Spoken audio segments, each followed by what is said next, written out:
This is the third and final lecture on topic 3.1, getting the most from reactants.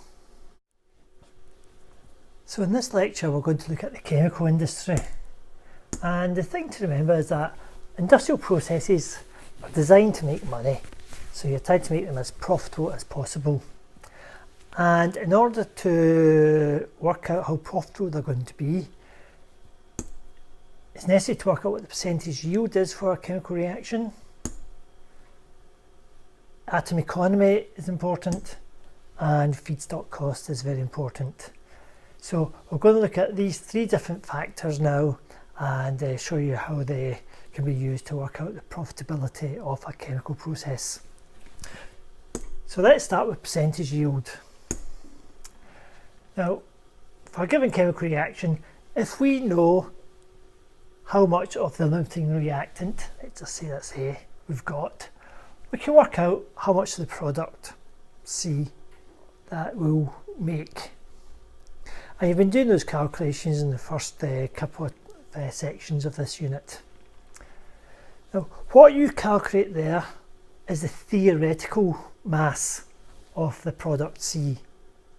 In reality, for most, if not all chemical processes, what you actually get, the actual mass is usually less than the theoretical mass.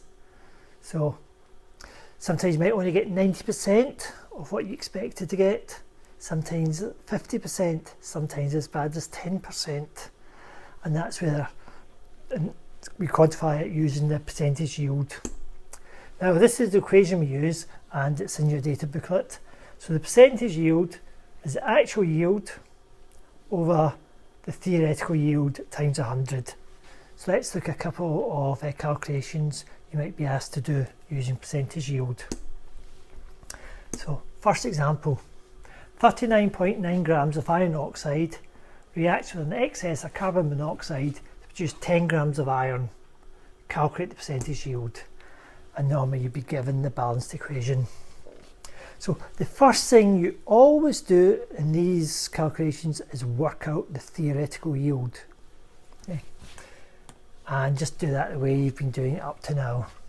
So we've got iron oxide and iron are the two things we're interested in. The mole ratio is 1 to 2. So to work out the theoretical yield,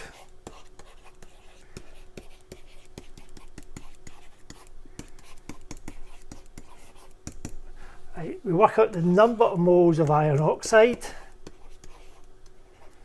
because we're told we've got 39.9 grams of iron oxide. So it's 39.9 divided by the gram formula mass, which is 159.6, which tells us we've got 0.25 moles of iron oxide. So if it had 0.25 of iron oxide, so the number of moles of iron will be double that. So it will be 0.5 moles of iron will be produced. So the mass of iron will be number of moles 0.5 times its gram formula mass of 55.8. This gives us 27.9 grams. So that's our theoretical yield. That's what we expect to get. Now, in reality, we didn't get 27.9 grams, we only got 10 grams. So less than half of what we expected to get. Okay, so the second stage is to work out the percentage yield.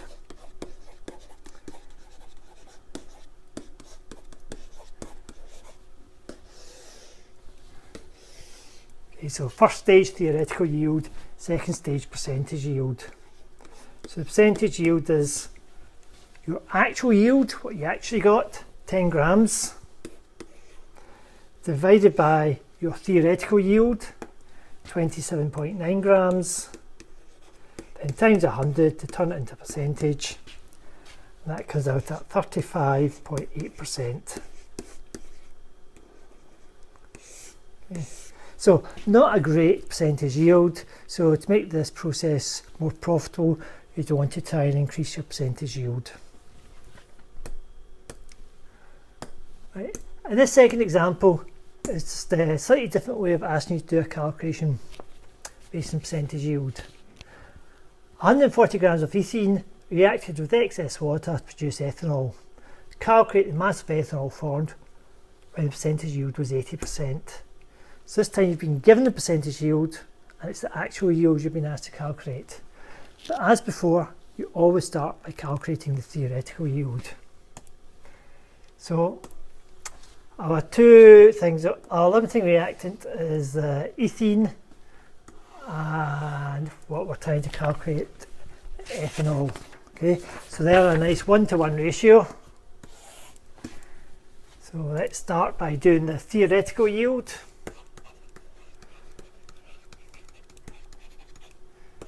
So how many moles of ethene did we have? I had 140 grams, divided by the gram formula mass of 28, that's 5 moles. So we had 5 moles of ethene, so we should produce 5 moles of ethanol. So the mass of ethanol is 5 moles times the gram formula mass, which is 46, which gives us a theoretical yield of 230 grams. So, as before, first stage theoretical yield. And this question, the second stage, isn't the percentage yield because we're giving that, it's the actual yield. So we have to rearrange the equation in the data booklet, and that tells us that the actual yield is the percentage yield times the theoretical yield, all divided by 100. So percentage yield was 80, theoretical yield was 230, divided by 100 equals 184 grams. Okay, so we'd actually get 184 grams.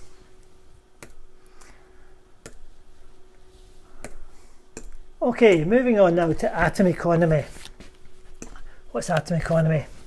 It measures proportion of the total mass of all starting materials successfully converted into the desired product.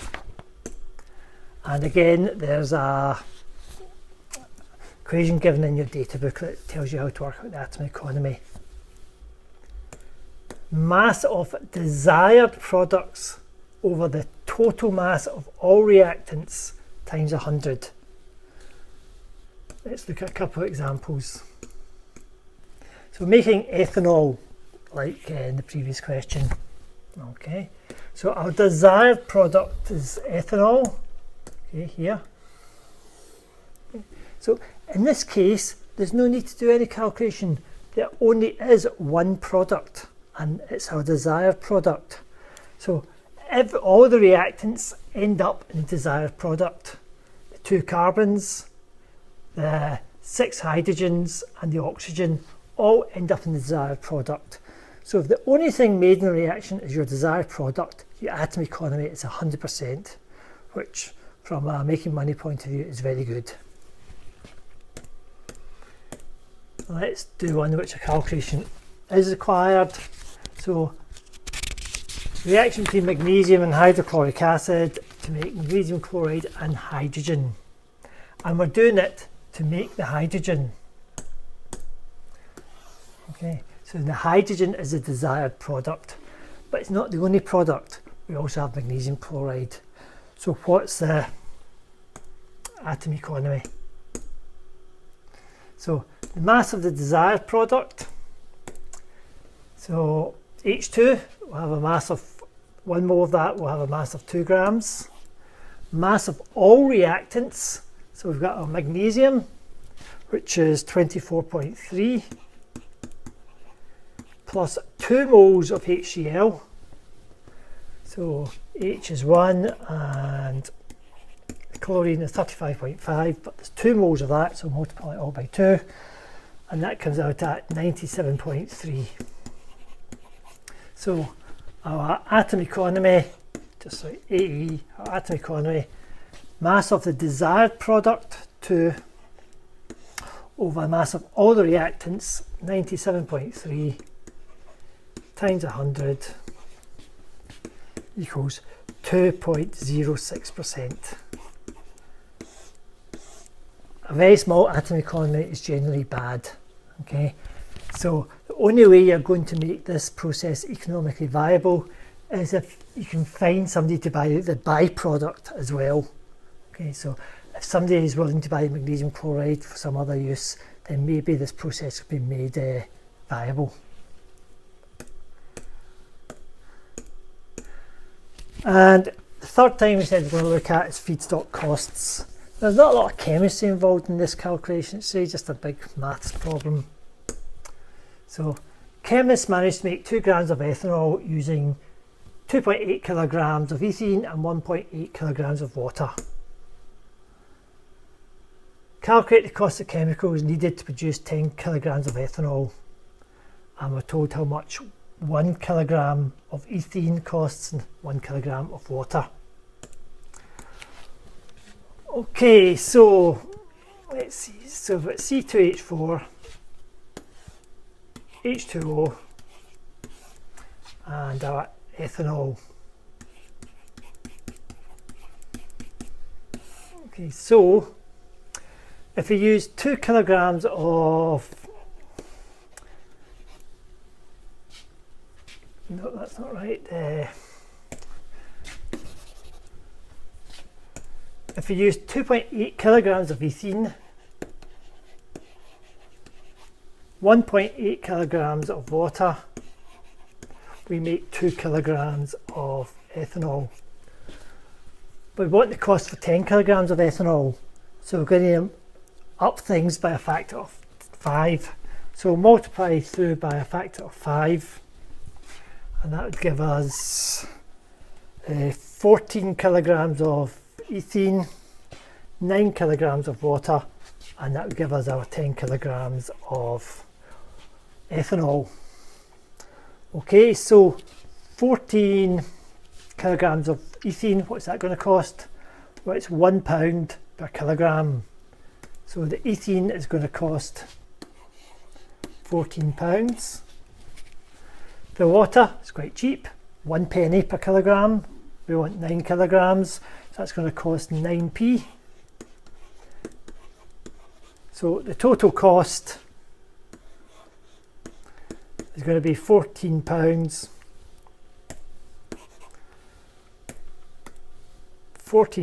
and 9p. Okay. So actually no chemistry involved there, it's just a maths question.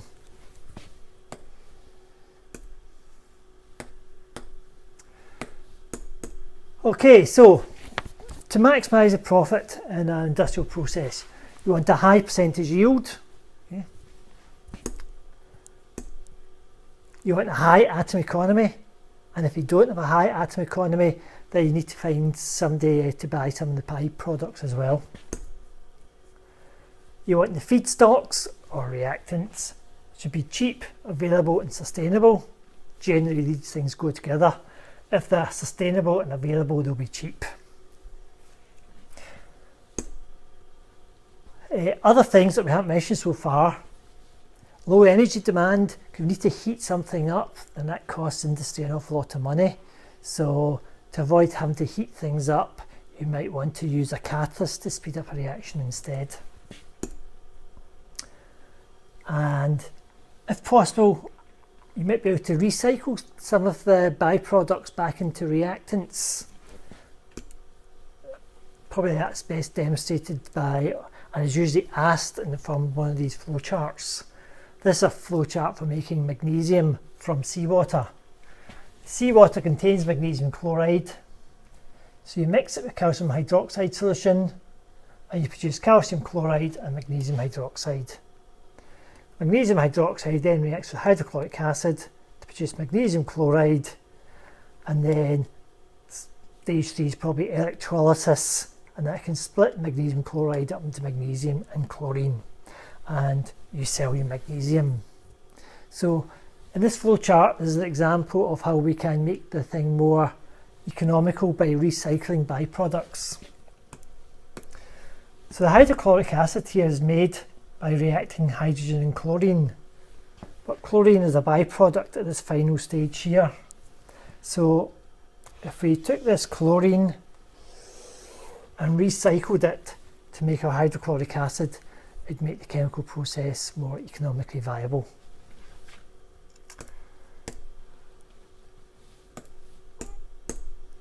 Okay, so 4 things you must be able to do. Firstly, carry out percentage yield calculations. Secondly, carry out atom economy calculations. Thirdly, carry out feedstock cost calculations.